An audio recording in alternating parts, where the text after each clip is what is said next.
Quero cumprimentar a todos nessa noite com a graça e a paz do Senhor. Vamos colocar o nosso coração diante de Deus nesse momento em oração, agradecê-lo por mais um privilégio, mais uma oportunidade que Ele nos dá de podermos celebrar o Seu nome, aqueles que estão aqui na comunidade, aqueles que estão nas suas casas e que nos acompanham. Hoje é dia 25 de dezembro, para aqueles que não viajaram, né, que não escolheram outro lugar para estar, você escolheu estar na casa de Deus, é o melhor lugar que a gente pode estar, não é? Então, aqueles que estão viajando e que de repente nos acompanham, que Deus abençoe vocês, de onde vocês estão, mas aqueles que ficaram por aqui, que bom ter você aqui nessa noite e que Deus de fato possa te abençoar, como tem te abençoado poderosamente. Nós vamos orar, vamos colocar o nosso coração, a nossa vida diante de Deus, e vamos pedir a Ele que nos direcione, que nos conduza nesse momento da nossa escola bíblica. Hoje, dia 25 de dezembro, e de modo extraordinário, no dia 1º de janeiro, as nossas escolas vão ocorrer às 18 horas. Então, nesses dois finais de semana, hoje, no próximo final de semana, às 18 horas, a nossa escola bíblica vai ocorrer. E a partir do dia 8 de janeiro por diante, a gente já retoma as nossas atividades normais de escola bíblica às 10 da manhã e o nosso culto às 19 horas. Então vamos colocar a nossa vida diante de Deus. Pai, em nome de Jesus, nós queremos louvar o Teu nome pelo privilégio, pela oportunidade que nós temos, Senhor, de mais uma vez poder estar na Tua presença, celebrando o Teu nome, por todas as coisas boas, por todas as coisas maravilhosas que o Senhor fez, que o Senhor tem feito e que o Senhor há de fazer em nosso favor. Obrigado, Deus, porque o Senhor nos ama. Obrigado, Senhor, porque Tu tens cuidado das nossas vidas e nós somos gratos a Ti por isso. Que Teu amor, que a Tua graça, que a Tua misericórdia continue estendida sobre as nossas vidas, que sejamos fortalecidos, que sejamos auxiliados, que sejamos ajudados, Deus, poderosamente, graciosamente. Que a Tua bênção, que a Tua unção, que a Tua misericórdia, Pai Celestial, continue estendida sobre nossas vidas. Que Teu nome, bendito Deus, seja louvado, glorificado e exaltado nas nossas vidas e através delas. Obrigado, Deus, porque o Senhor nos ama. Obrigado, Paizinho Celestial, porque o Senhor tem cuidado de nós. Que nós sejamos poderosamente auxiliados enquanto ministramos a Tua palavra nesta hora, em nome de Jesus. Amém, amém, amém. Que Deus nos abençoe, que Ele nos conduza na ministração da Sua palavra.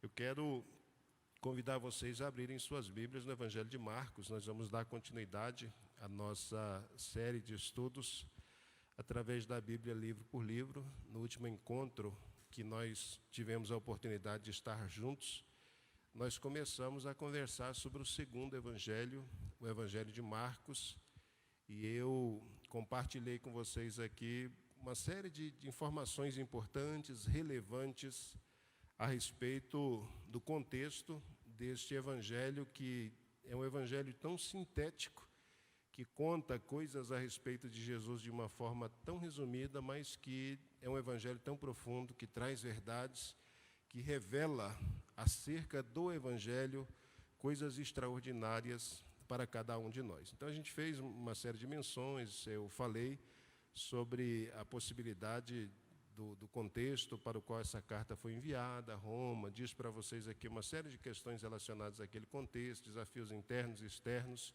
que a igreja enfrentava.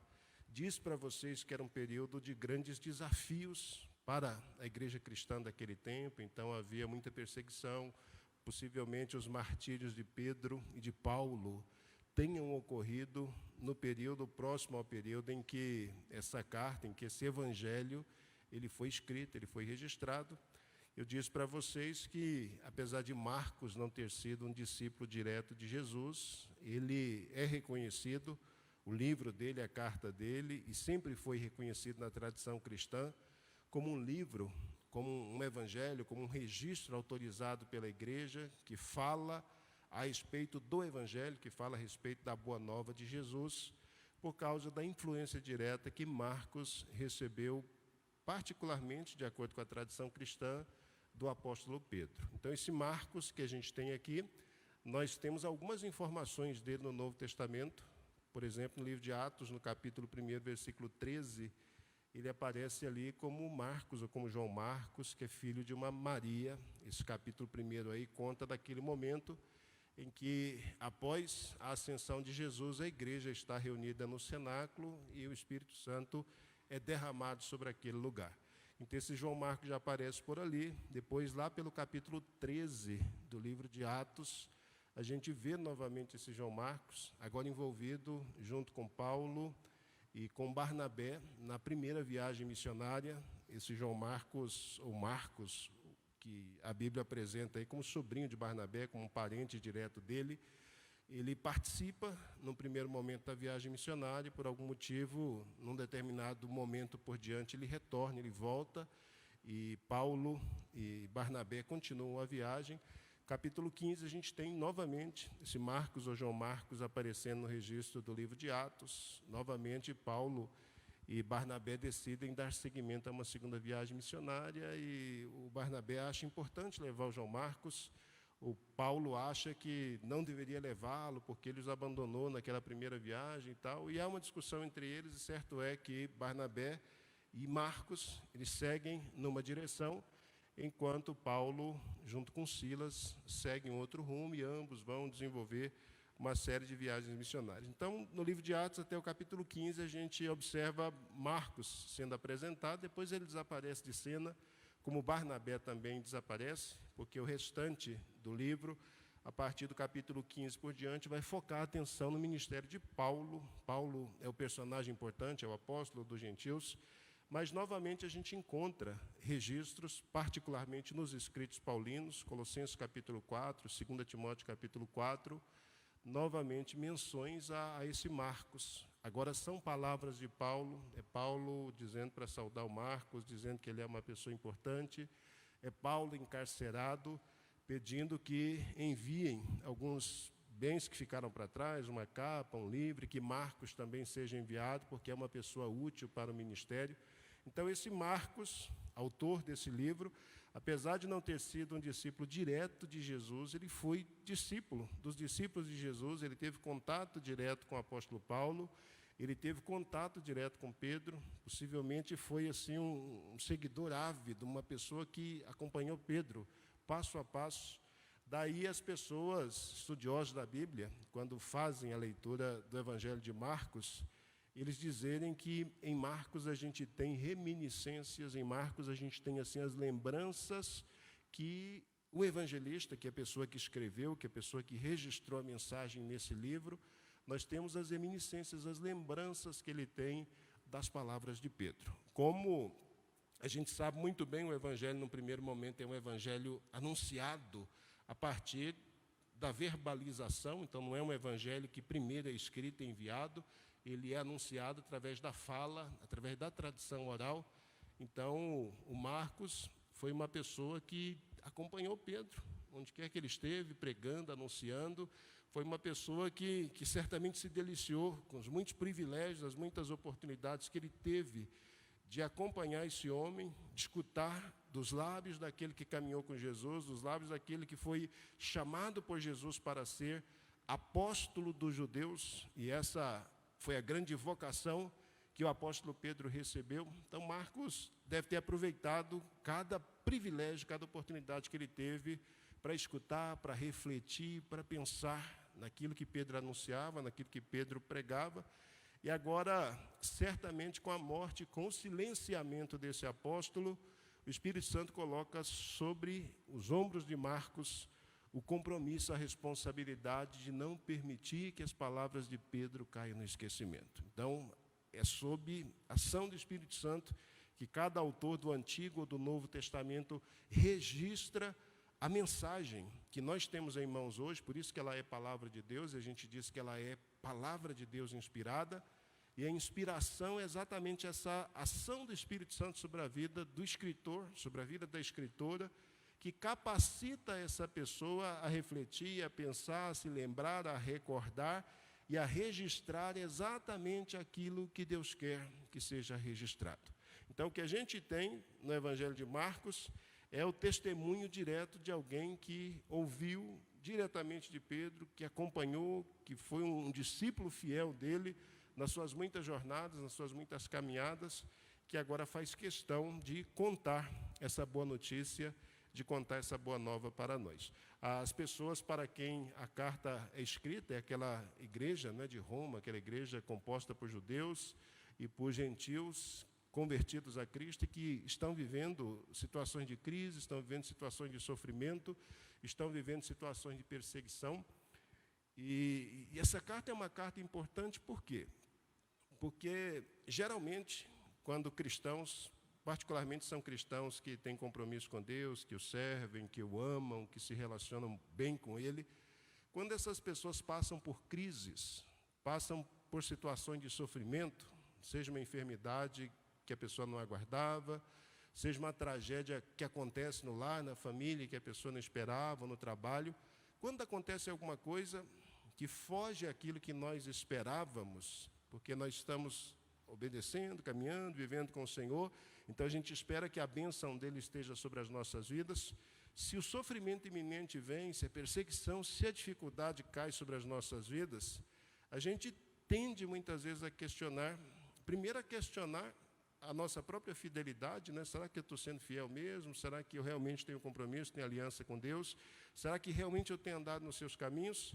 E se a gente faz um autoexame e de repente constata que aparentemente nós estamos caminhando com o Senhor, então a gente tende a duvidar às vezes da bondade do Senhor. Será que Deus realmente cuida dos seus? Será que Deus está cuidando de mim? Será que Deus me enxerga? Será que Deus me vê? E se a gente permite que essas dúvidas elas continuem assolando as nossas mentes e corações, a gente pode chegar a uma condição de muitas vezes duvidar que exista realmente Deus. Será que Deus realmente existe?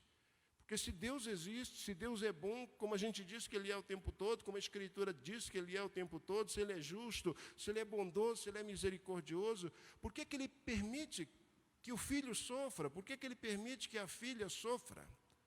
Então, o sofrimento é sempre um problema. O sofrimento sempre foi desafio. O sofrimento sempre foi assim um elemento surpresa na vida das pessoas que mexem na estrutura do ser. E, geralmente, quando a pessoa está vivendo uma situação de sofrimento, particularmente de sofrimento extremo, daquele tipo de sofrimento que ela não tem nenhum tipo de controle sobre ele, de duas a uma coisa acontece. A pessoa realmente se lança inteiramente diante do Senhor, na fé, na confiança de que, mesmo que ele não entenda, que ele não compreenda, Deus vai cuidar dele de alguma maneira, de alguma forma. Ele se lança cegamente diante do Senhor e confia no seu cuidado. Então, essa pessoa tende a esfriar, tende a se distanciar de Deus, tende a perder a confiança nele, tende a acreditar que talvez ele estivesse enganado, talvez ele tivesse iludido, talvez de fato Deus nem existisse, quem sabe isso foi apenas uma ilusão, porque não é possível que alguém que ama a Deus, que serve a Deus de fato, não é possível que uma pessoa assim sofra. E aí, o que o Evangelho de Marcos ele vem trazer para a gente? Ele traz uma mensagem que fala exatamente a respeito disso. Por incrível que pareça, eu vou compartilhar algumas partes aqui rapidamente com vocês, mas a grande mensagem que Marcos quer transmitir para as pessoas, o propósito dele é ajudar cada pessoa a conhecer Deus de forma pessoal através da pessoa de Jesus e se tornar um discípulo verdadeiro, se tornar um discípulo legítimo, se tornar um discípulo radical de Jesus. Só que esse discípulo radical que Marcos vai desafiar as pessoas a se tornarem, esse discípulo radical, esse radicalismo que ele apresenta tem a ver exatamente com a questão do sofrimento. A gente só é discípulo radical de Jesus, e o radical fala disso, né?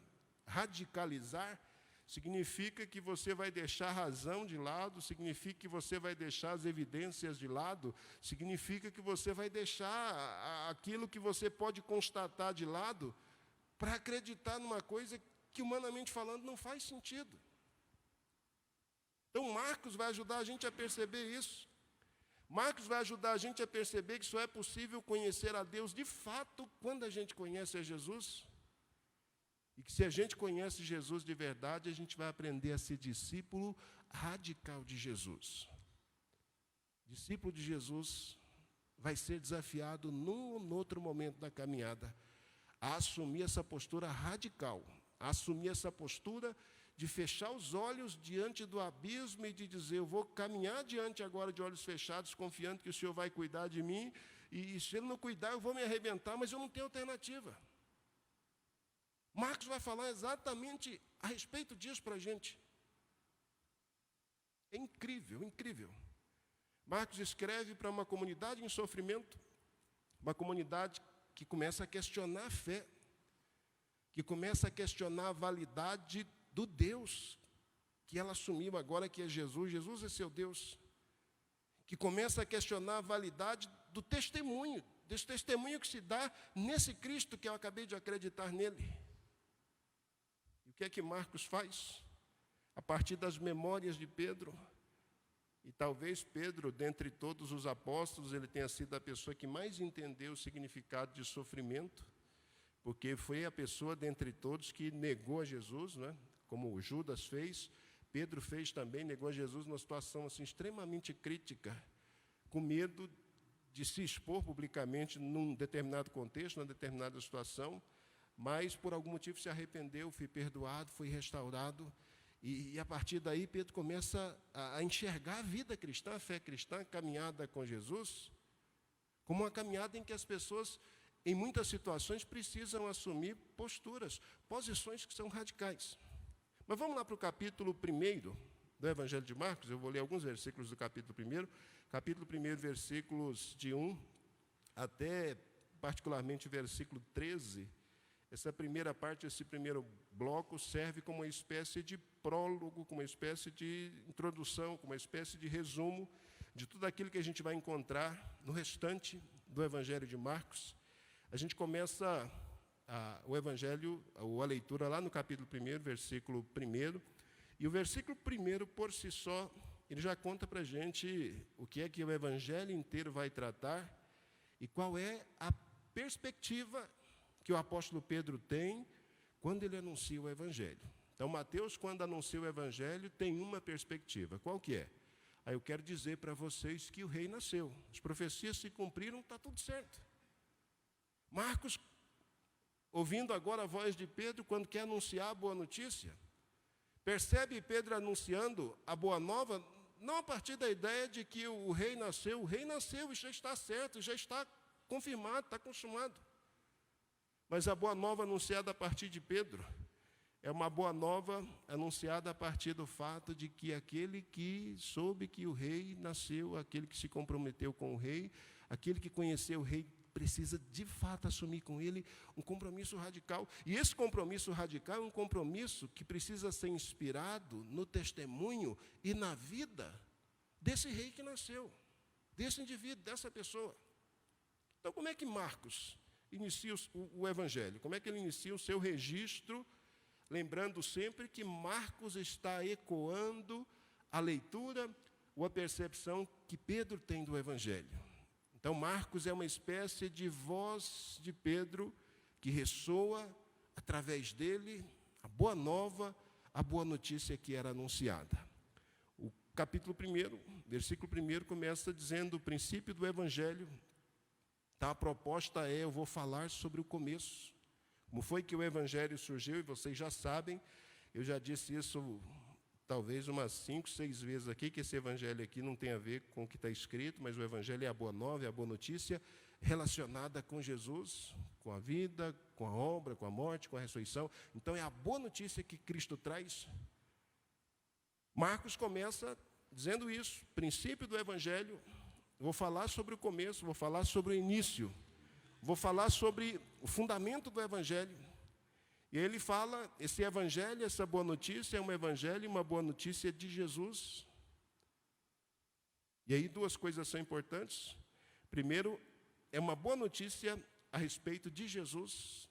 Jesus é o Evangelho, Jesus é a boa nova, Jesus é o tema dessa boa notícia que vai ser anunciada. Mas, ao mesmo tempo, em que Jesus é o Evangelho, em que Jesus é a boa nova, em que Jesus é a boa notícia, Jesus, ele é o teor, ele é o conteúdo dessa boa nova. Ele é não apenas o tema, é não apenas aquele sobre quem, a respeito de quem eu vou falar, mas ele é a pessoa, as palavras dele, as ações dele, os feitos dele, é que efetivamente constituem aquilo que vai sendo apresentado como a boa notícia da parte de Deus para os pecadores. Glória a Deus nas alturas. Disse lá os anjos, no nascimento de Jesus, para os pastores, e paz na terra. Deus veio trazer paz à terra por causa do nascimento desse menino. Então, falar do Evangelho de Jesus é falar não apenas do Evangelho em que Jesus é o tema central, em que a gente vai comentar, em que a gente vai compartilhar a respeito dele, mas é falar a respeito do próprio Jesus, do Verbo que se fez carne, como essa boa nova, como essa boa notícia. O princípio do Evangelho de Jesus, e aí duas coisas são apresentadas aqui por Marcos, de Jesus que é o Cristo, e aí a gente precisa pensar essa perspectiva do Cristo, da palavra grega que aparece aqui, como o Messias lá do Antigo Testamento, Mashiach, o descendente de Davi, aquele que foi prometido lá atrás e que o último profeta disse que um dia Deus enviaria. É a raiz de Jessé, aquele que os profetas anunciaram, aquele que Israel esperou o tempo todo. Vou contar para vocês o começo, o princípio da boa notícia, que é de Jesus, que é a respeito de Jesus que é o Cristo, de Jesus que é o Messias, de Jesus que é aquele que cumpre todas as promessas dos profetas, que é aquele que efetivamente se manifesta para fazer com que o Antigo Testamento inteiramente se cumpra nele, mas que é apresentado aqui no Evangelho também na condição de Filho de Deus.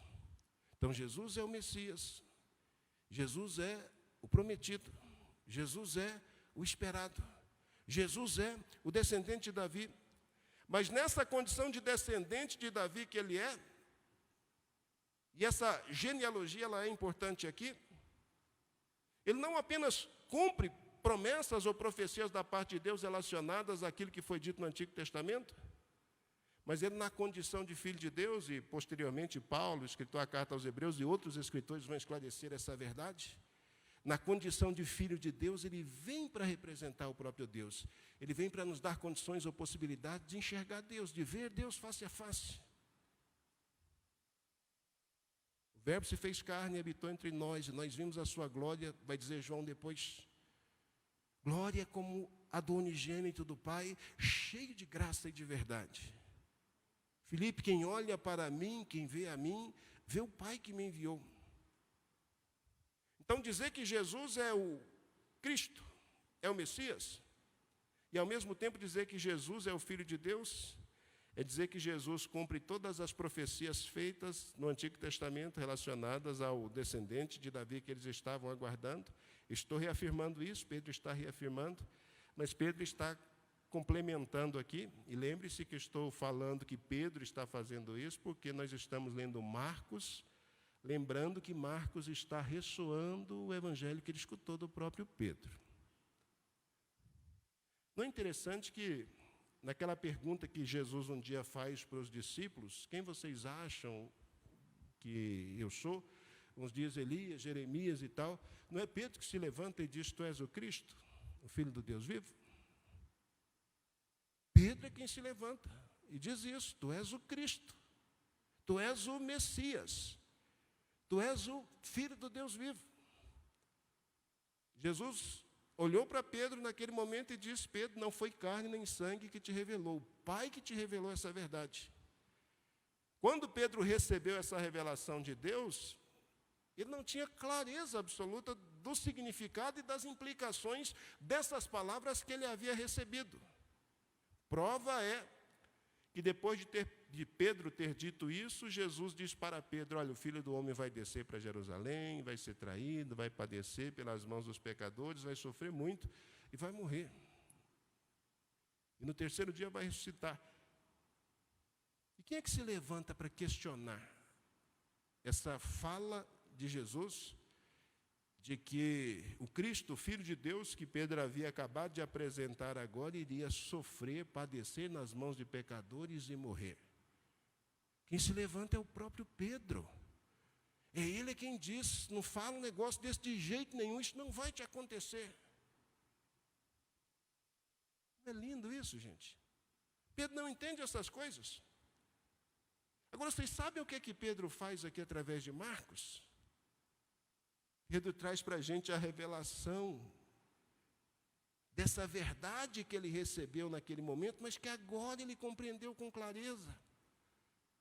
Agora Pedro entendeu o que significa afirmar que Jesus é o Cristo. Afirmar que ele é o Cristo, de fato, é dizer que ele cumpre todas as profecias, as palavras. Afirmar que ele é o Filho de Deus é, de fato, colocá-lo nessa condição de Deus entre nós. Mas ficou claro para ele agora aquelas palavras de Jesus: o Filho do Homem vai ser traído, vai ser entregue. Olha que coisa interessante. Marcos, do capítulo 1 até metade do capítulo 8, ele apresenta Jesus na condição de o Cristo. Então, se você ler Marcos, do capítulo 1 até metade do capítulo 8, o que você vai perceber nos registros de Marcos são evidências de que Jesus é o Cristo. Milagres, sinais, prodígios, o tempo todo Jesus está fazendo maravilhas, está fazendo coisas extraordinárias.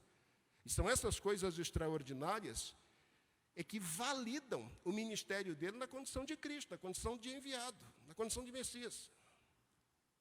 Aí lá na metade do capítulo 8 tem essa crise. Quem vocês acham que eu sou? E aí Pedro vai dizer: tu és o Filho de Deus. Da metade do capítulo 8 por diante, até o capítulo 16, o discurso muda. E aí a gente tem do final do capítulo 8 até o capítulo 16, Jesus sendo apresentado não mais como Cristo, mas sendo apresentado agora na condição de Filho de Deus.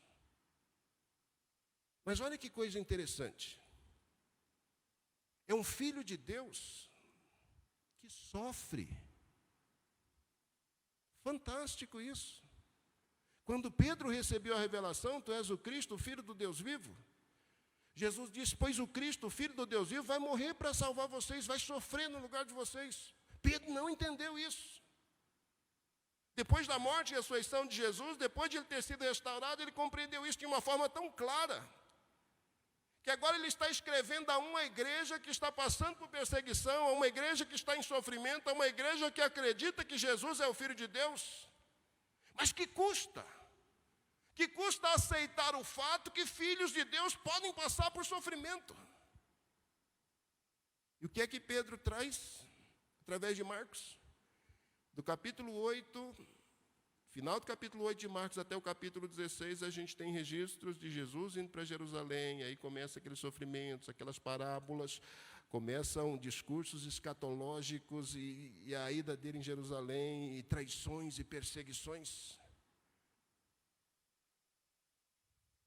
Agora, o que é interessante é que no mesmo capítulo 8, onde Pedro apresenta Jesus como filho, e onde dali por diante o Filho vai ser apresentado como Filho de Deus que sofre.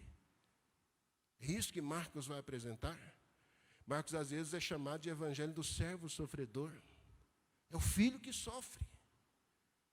É interessante que o final do capítulo 8, antes de Marcos apresentar o Filho de Deus como Filho que sofre, Marcos vai lançar o desafio do discipulado radical.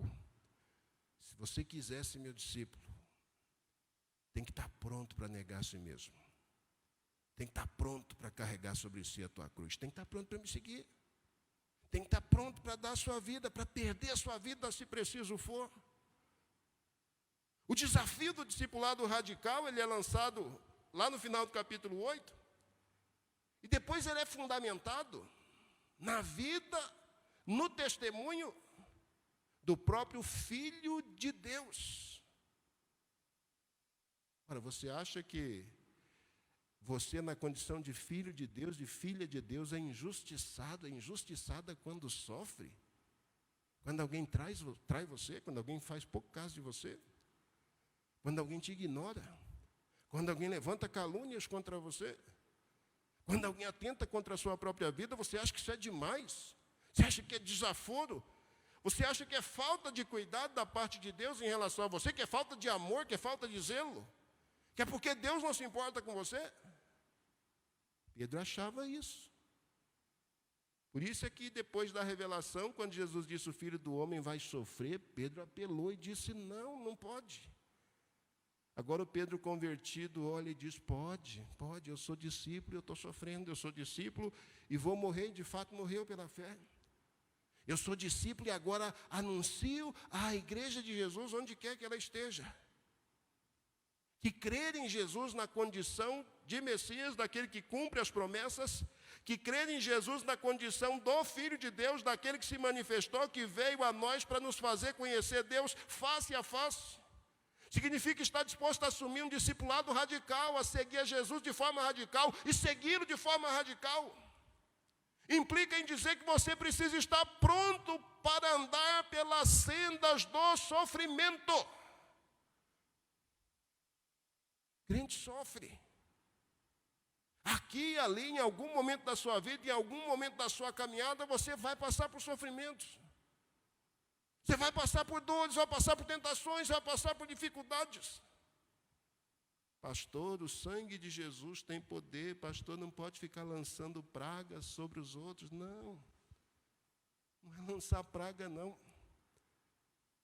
Isso é ler Bíblia. Isso é honesto, é saber quem é que nós estamos seguindo. É isso que Pedro está fazendo aqui.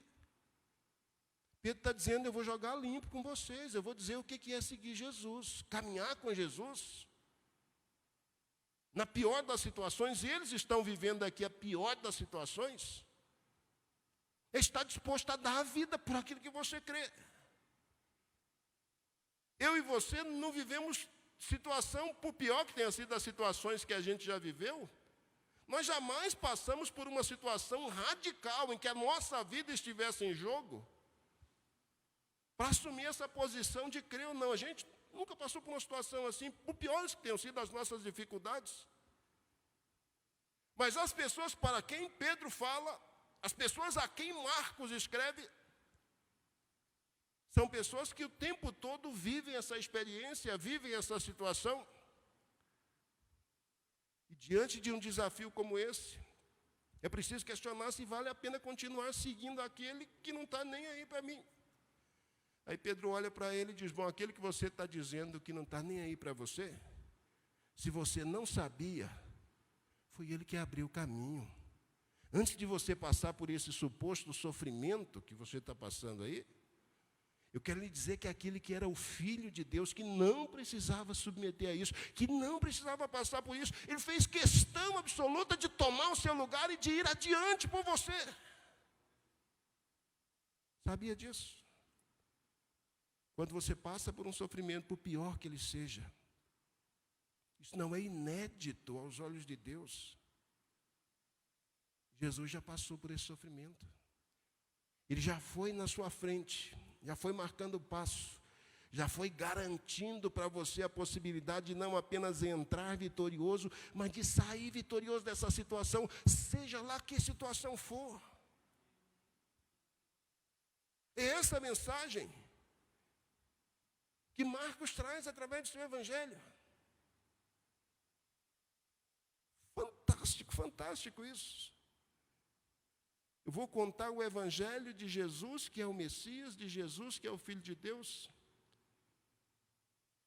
de Jesus, que é a personagem mais extraordinária que o mundo já conheceu, de Jesus, que é Deus, que esteve entre nós, que viveu entre nós. Eu vou contar para vocês a história dele,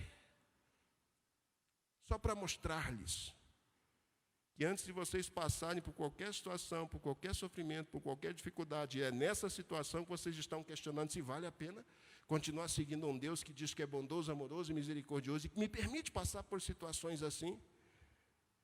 Eu quero contar a história dele para vocês se certificarem de que não apenas é possível, Mas para vocês entenderem que a marca do verdadeiro discipulado é a disposição para passar pelo sofrimento. Essa é a marca, é a marca. Você pode ser cristão assim a vida toda, em circunstâncias mais diferentes possíveis, mas é no sofrimento que você efetivamente vai ser testado, vai ser provado. E é lá que você vai saber do que é que você verdadeiramente é constituído. Não é lá que Deus vai descobrir se você é um verdadeiro cristão ou não, porque Ele sabe. Mas é no sofrimento que você vai saber se você realmente é um verdadeiro cristão ou não. Então, só o primeiro versículo do Evangelho de Marcos já conta para a gente a proposta que Pedro tem quando proclama o seu Evangelho de falar de Jesus. Vou falar sobre Jesus o Cristo, o Filho de Deus, mas vou falar agora não só de uma revelação que eu recebi, mas eu vou mostrar que eu entendi essa revelação, que eu compreendo exatamente quais são as implicações disso. Versículo 2. E aí, o que é interessante em relação a tudo isso é que Pedro poderia começar a contar essa história de Jesus o Cristo, o Messias, de Jesus o Filho de Deus, a partir de diferentes perspectivas, não é? Cada evangelista escolhe uma. Mateus escolheu contar a partir da genealogia, do nascimento de Jesus. Lucas, depois a gente vai ver, ele preferiu contar a história de Jesus a partir do nascimento de João Batista. João preferiu falar de Jesus dizendo que ele era o verbo que estava lá no começo com Deus. Então, cada evangelista, cada um daqueles que leva a boa nova, que conta a boa notícia, ele elenca, ele escolhe um ponto a partir do qual ele vai anunciar a boa nova. E o que é que Pedro faz? Como Pedro quer contar o princípio, como ele quer contar como as coisas efetivamente se originaram, como é que essa novidade de Jesus o Cristo, Jesus o Filho de Deus, se tornou real para nós, ele começa exatamente a partir do ministério de João Batista. Versículo 2. Depois de apresentar a proposta, vou contar o Evangelho, a boa notícia de Jesus, que Cristo, que é Filho de Deus, no verso 2 ele diz: essa boa notícia está fundamentada na Escritura. Essa boa nova, essa boa notícia que eu estou compartilhando com vocês, essas verdades de que Ele é o Cristo e de que Ele é o Messias, elas são verdades fundamentadas, registradas na Escritura. Verso 2, como está escrito. A palavra grega para isso está escrito aqui é gegraptai. É a palavra grega e ela tem um sentido, um significado muito forte, porque ela fala de um registro que tem autoridade, de uma coisa que foi escrita, de uma coisa que foi registrada, mas que é autoridade, que tem valor. Não é um escrito que alguém simplesmente escreveu e colocou de um lado, mas é um escrito que uma vez foi registrado, que uma vez veio à luz, veio à existência, e esse escrito se tornou um documento tomado de autoridade. Por isso que ele vai dizer aqui, como está escrito no profeta, como Deus havia dito, como Deus havia falado, e o profeta fez questão absoluta de registrar. E se Deus disse e o profeta registrou, essa palavra de Deus é palavra que tem autoridade, é palavra que se cumpre. Como está escrito no profeta Isaías. E aí aqui é muito interessante, porque de fato ele cita Isaías, mas ele cita o último dos profetas do Antigo Testamento também, que é Malaquias. Ele diz, como está escrito no profeta Isaías: eis que eu envio o meu anjo ante a tua face, o qual preparará o teu caminho diante de ti. Isso é Malaquias 3:1. E depois no verso 3, voz do que clama no deserto, preparai o caminho do Senhor, endireitai as suas veredas. Isso sim é Isaías 40, verso 3. Mas por que ele disse então, como falou o profeta Isaías, se ele fez uma mescla aí de dois profetas, Isaías e Malaquias? Isso é muito comum no Novo Testamento. Quando se cita profetas, como a gente não tinha lá naquele tempo, os livros organizados, como nós os temos hoje em capítulos e versículos, geralmente se citava 2 ou 3 profetas, fazia-se luz ou referência ou menção ao profeta maior, aquele que fosse mais volumoso de todos os escritos, para incluir os demais. Então, Isaías tem 66 capítulos, Malaquias tem 4 capítulos. Então, quando se fala aqui, como diz o profeta Isaías, e cita-se Malaquias e Isaías, quem lê o texto entende perfeitamente. A gente entende hoje, né, porque existem todas as referências cruzadas e a gente tem os textos completos. Então, quando a gente lê Malaquias e lê Isaías, consegue identificar isso. Mas eles, como não tinham essa divisão que a gente tem de livros, capítulos e versículos, e os livros organizados da forma que a gente tem para poder folhear a Bíblia como a gente faz, os livros eram rolos de couro, não é, que eles tinham e tal. Então, na leitura, o trabalho era um trabalho bem diferente do nosso e bem mais difícil. Então, era muito comum eles memorizarem várias referências de diferentes profetas, e se mencionassem 2 ou 3 profetas, isso é comum no Novo Testamento, geralmente o profeta maior, a pessoa que tivesse maior volume de escrita, que era apresentado em primeiro lugar. Por isso que os dois aparecem aqui. Agora, essa é uma particularidade interessante em relação a Marcos, porque como Pedro é um judeu, e como em Marcos a gente está ouvindo aí um ecoar do evangelho anunciado por Pedro, seria interessante, né, ou seria assim, comum de nós encontrarmos no livro de Marcos um monte de citações do Antigo Testamento, né? Porque Pedro, como bom judeu que era, e conhecedor dos escritos sagrados como era, deveria ser comum a gente encontrar no Evangelho de Marcos muitos registros, citações de profetas, como a gente encontra em Mateus, como a gente encontra em Lucas. E o fato é que não acontece isso. A única vez que Marcos cita o Antigo Testamento de forma direta é só aqui que ele cita o Antigo Testamento. No restante do livro dele, nos outros 16 capítulos, a gente não tem mais uma citação direta. O profeta disse isso e tal, isso não aparece mais. E não aparece por quê? Tem um porquê de Pedro fazer questão de mencionar o Antigo Testamento só aqui. Porque qual é o foco que ele tem ao anunciar aqui?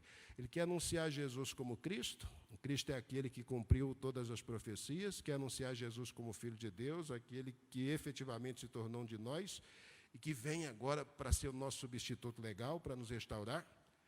E ao mencionar Isaías, o grande profeta representativo do Antigo Testamento e grande profeta messiânico, e ao apresentar o último profeta do Antigo Testamento, que é Malaquias, aquele que prepara o caminho para que o mensageiro venha e efetivamente Jesus se manifeste, é como se Pedro quisesse dizer para a gente, olha, vamos colocar um ponto final aqui no Antigo Testamento? A gente está dizendo isso, ele não diz porque essa ideia Antigo e Novo Testamento é coisa para nós também, não é?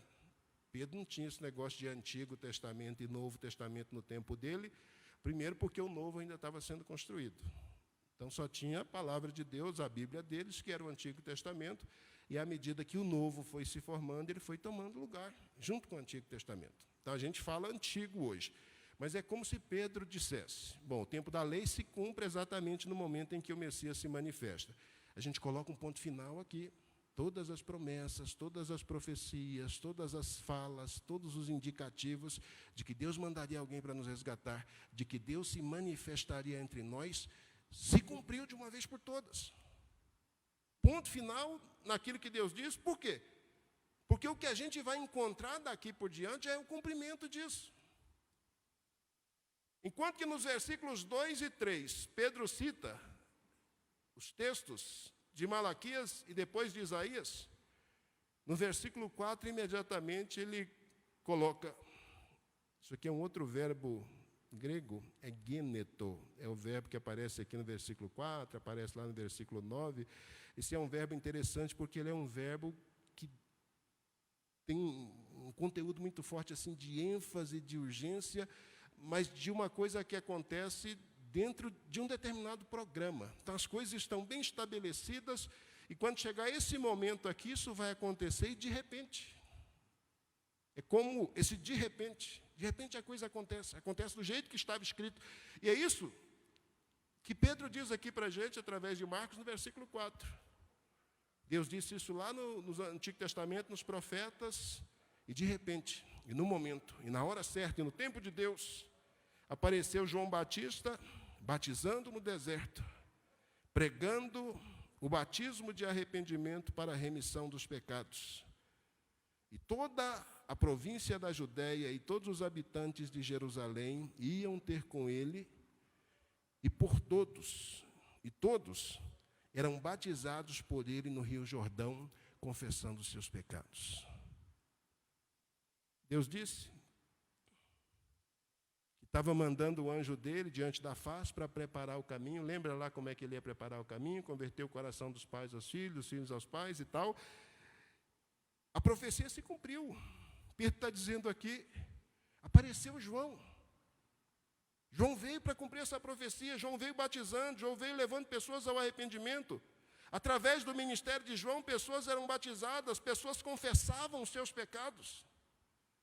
Através do ministério de João, nós tivemos evidências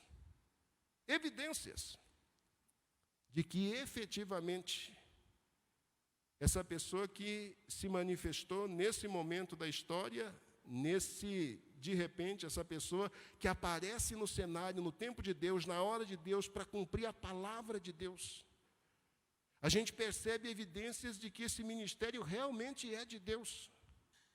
Porque um derramar do Espírito, de alguma forma, ocorre ali, espírito de contrição entre as pessoas, pessoas se arrependendo, pessoas se convertendo, pessoas confessando os seus pecados, pessoas preparando os seus corações para receber uma visitação especial, uma visitação extraordinária.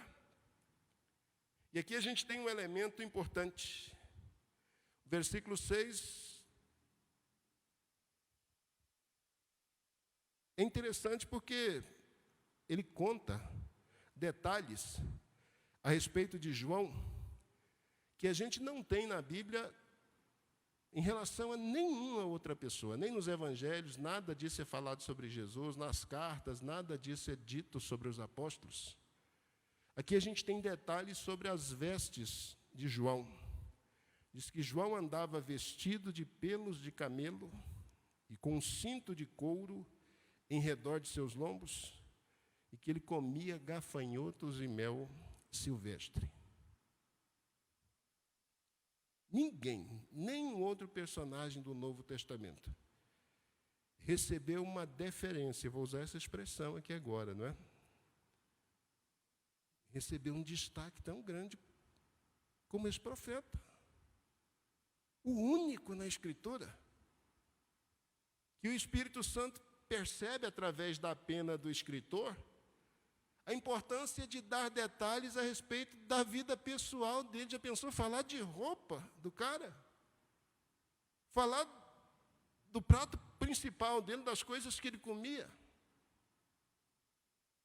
Mas para que isso? Novamente, para fortalecer a ideia de que esse que vem, esse João que apareceu batizando, ele é aquele que Malaquias disse que viria. Ele vem no espírito e na virtude de Elias. Novamente, a intenção é confirmar, João é aquele que nós estávamos esperando. Verso 7 continua, e pregava dizendo, olha as palavras dele, após mim vem aquele que é mais forte do que eu, do qual não sou digno de, abaixando-me, desatar a correia das sandálias. Eu, em verdade, tenho-vos batizado com água. Ele, porém, vos batizará com o Espírito Santo. Esse João que prega a mensagem do arrependimento e que chama a atenção das pessoas, ele não chama a atenção das pessoas para si.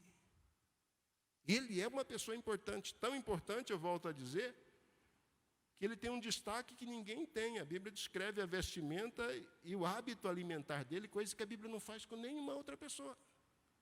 João é tão importante, mas tão importante, que Jesus disse que ele foi o maior de todos os profetas. Que Jesus chegou a dizer que daqueles que nasceram de mulher, ninguém foi maior do que João.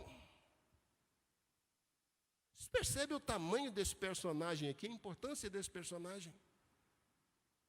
É por isso que Pedro termina citando 2 profetas, anunciando que o anjo do Senhor, que o Messias, que o enviado, que vem preparar o caminho do Messias e do Filho de Deus está chegando. Depois ele coloca João no cenário, mostra João batizando, João levando pessoas ao arrependimento. Depois mostra o teor da mensagem de João. Esse personagem extraordinário que ele é. Essa pessoa grandiosa que o próprio Jesus deu testemunho de ter sido o maior de todos. Olha o teor da mensagem desse homem. Você já pensou? Se você tivesse recebido do próprio Jesus o título de que, Pastor Léo, você é o maior de todos os pastores que já nasceram. Pastor Léo podia dar uma ajeitada assim na camiseta, na camisa, no paletó e dizer, gente, eu sou o cara, eu sou bom mesmo, né? Porque se o próprio Jesus disse que eu sou, eu lamento o restante, eu não se enciumem, não foi de mim mesmo, foi Ele que me deu, foi graça, eu lamento. Mas se Ele disse que eu sou, então eu sou e acaba a história. João é o maior, ele tem consciência do ministério dele. Mas você prestou atenção nas palavras dele? Ele disse, olha, já está chegando após mim, fiquem atentos. Já se aproxima alguém que é mais forte do que eu, alguém que é maior do que eu, alguém que é muito mais importante que eu. Se eu sou considerado o cara mais importante, o personagem dos personagens, vem alguém que é mais importante do que eu.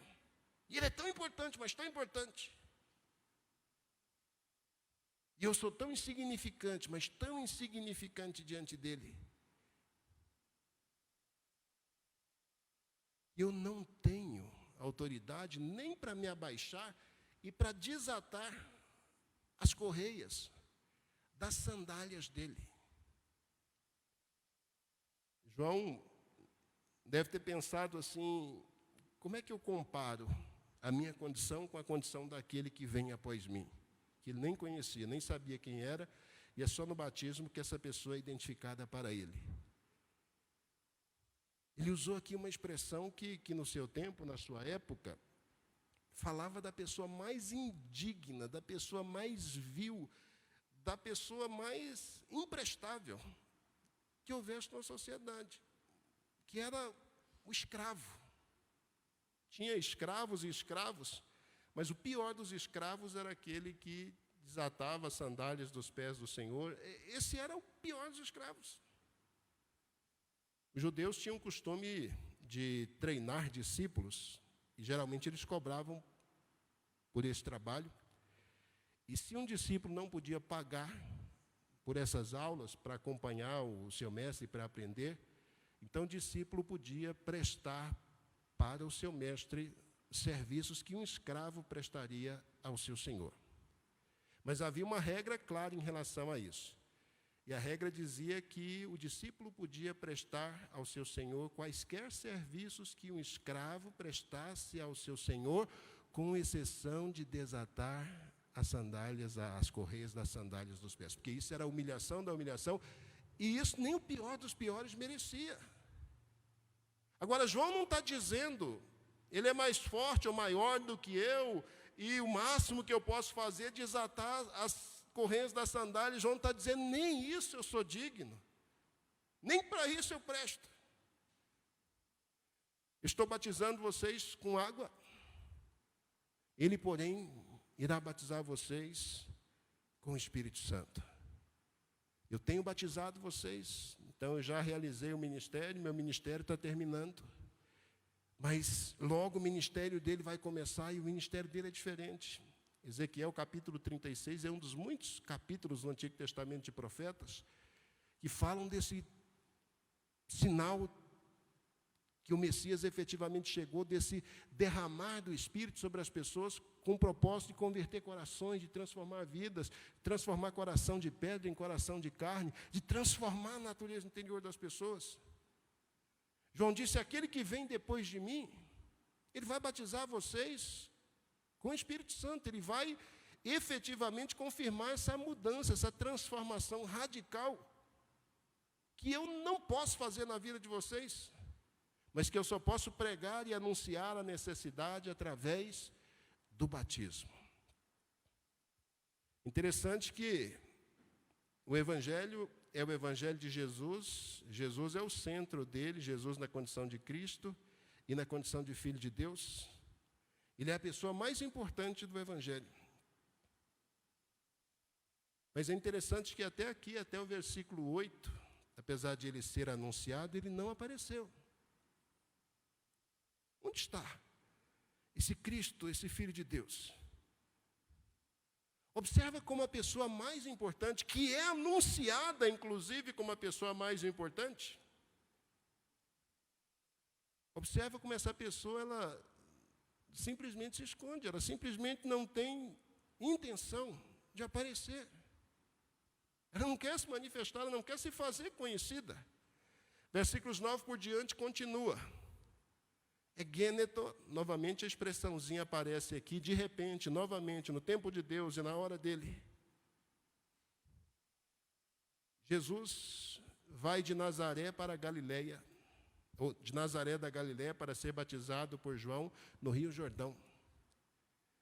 A gente lê assim, né? Ele vai de Nazaré da Galileia para ser batizado no Rio Jordão e pensa, 2 dias de viagem, chegou lá, 140 quilômetros. De Nazaré da Galileia, onde Jesus vivia, até o Rio Jordão. Percorreu uma trajetória enorme. E quando ele chegou ali, a Bíblia diz que ele foi batizado. Batismo é para quê mesmo? Alguém sabe para que é batismo? Arrependimento, remissão de pecados. Perdão de pecados. Por que Jesus está sendo batizado? Ele é o Filho de Deus, ele é o Messias, ele não tem pecado. Sabe por que ele está sendo batizado? É porque o Messias, o Filho de Deus, ele foi na sua frente, ele foi para dar exemplo. Ele foi para percorrer os meandros, para percorrer os caminhos sinuosos, tortuosos, que você percorreu durante toda a sua vida. O batismo de Jesus não é batismo pelos seus pecados, o batismo de Jesus não é batismo para a remissão de seus pecados. Porque ele não tinha nenhum. O batismo de Jesus é batismo para perdão e para a remissão dos meus e dos seus pecados. Lá no batismo ele está carregando os meus e os seus pecados. Não é extraordinário isso? Que o Cristo, que o Filho de Deus vá diante de você. Então ele é o seu representante legal na hora do batismo. Ele se submete, ele vai na frente, ele vai primeiro. E a Bíblia diz que quando ele sai da água, então, os céus se abrem, o Espírito Santo vem sobre ele na forma corpórea de uma pomba. Os céus se abrem e uma voz se faz ouvir, e a voz do Pai. Aqui a gente tem a Trindade reunida, o Filho, o Espírito Santo que vem habitar nele, e o Pai, que agora, depois de séculos de silêncio, faz novamente ecoar a sua voz. E qual é a voz do Pai? A voz é: esse é meu Filho amado. O filho não precisa se arrepender, o filho não precisa se converter, o filho não precisa se batizar. Que radicalismo é esse? Falando de mim, de você, pecadores, mas o filho que não tinha pecado, ele se submeteu a isso para dar exemplo, para ir na sua frente, para tomar os seus pecados, para tomar o seu lugar. Deus dá testemunho, ele é o filho, ele é o meu filho amado. Eu acho lindo como Pedro resume o mistério aqui, no verso 12, ele diz: e assim que ele foi batizado e que Deus deu testemunho, o Espírito o impeliu para o deserto. E ele esteve no deserto 40 dias, tentado por Satanás, e vivia entre as feras, e os anjos o serviam. 40 dias no deserto. 40 anos no deserto, olhando para o Israel no Antigo Testamento. Tempo que o povo caminhou no deserto, Deus disse para eles: eu permiti que vocês andassem por aí para testar vocês, para provar o que havia no coração de vocês, para ver se vocês realmente me amavam, para ajudar vocês a reconhecerem que eu sou Deus e que eu sou confiável. Em vez de 40 anos, a gente tem 40 dias aqui novamente no deserto. Para que isso, gente? Para que o Filho de Deus, para que o Cristo, o Messias, o Filho de Deus, para que ele precisa ir ao deserto? A fidelidade dele não precisa ser testada, ele é fiel. O compromisso, a aliança dele não precisa ser testada, porque esse compromisso, essa aliança é inquebrável. Mas o filho vai para o deserto. O filho se submete à tentação no deserto por 40 dias. Sabe por que ele faz isso? Ele faz isso para se identificar comigo e para se identificar com você. Então você está no deserto e acha que está sozinho. E acha que Deus não te ama e não se importa com você porque te colocou numa situação como essa ou te deixou numa condição de sofrimento, de dor, de angústia. Olhe para o filho. O filho esteve lá antes de você, o filho já passou por lá. A pessoa mais importante no Evangelho de Marcos, que é apresentada no versículo 1, é Jesus o Cristo, é Jesus o Filho de Deus, a pessoa mais importante. Aqui no prólogo do livro, ela decide ficar no anonimato. E esse anonimato acontece exatamente para dar para a gente essa lição. Por pior que seja a dor, por pior que seja o sofrimento, por piores que sejam os seus pecados, por piores que sejam as aflições que você passa, eu estou convidando você a ser um discípulo radical, a radicalizar no quesito me acompanhar, me seguir. E eu te convido porque eu fui na sua frente. Porque antes de você passar por esse deserto, eu passei por você. Porque antes de você experimentar esse sofrimento, essa dor, eu passei por você. Porque antes de você cair no pecado que você caiu, eu paguei o preço por você. E agora você é desafiado. É desafiado a tomar a sua cruz, é desafiado a me acompanhar, é desafiado a me seguir. E aí a pergunta que sempre fica é: que posição nós vamos tomar diante disso? Marcos chama a nossa atenção, e Marcos é Pedro falando a nós hoje, no sentido de que a gente tem que ser radical na nossa fé, no nosso compromisso, na nossa aliança. Radical quando as coisas estiverem bem e radical quando nada estiver bem. Porque o Evangelho de Marcos é isso. É o Evangelho do sofrimento, é o Evangelho da dor, é o Evangelho da decepção, é o Evangelho do desprezo, é o Evangelho da traição, é o Evangelho da morte. Da morte que o Cristo, que o Filho de Deus viveu, sofreu, experienciou na própria pele, não porque precisava, mas porque Ele quis fazer isso por mim e quis fazer isso por você também. Feche os seus olhos. Diga palavras de gratidão ao Senhor. Diga: Senhor, obrigado porque eu nem sabia disso. Eu estou passando por um vale terrível, estou passando por um deserto que eu nem sabia que eu podia passar por uma assim. Eu estava até decepcionado, achando que o Senhor nem me amava. Mas agora eu escutei que Cristo já percorreu esse deserto por mim, Ele já passou por ele antes, e passou por ele para garantir que eu vou passar também, que eu vou ser bem-sucedido, que eu vou vencer. Dê graças, glorifique, bendiga o nome do Senhor nesse momento. É por causa disso que os seus pecados foram perdoados.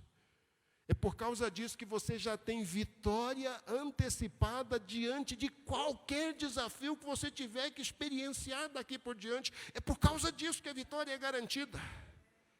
É porque o Cristo, é porque o Filho de Deus, Ele veio para resgatar você, para tomar o seu lugar.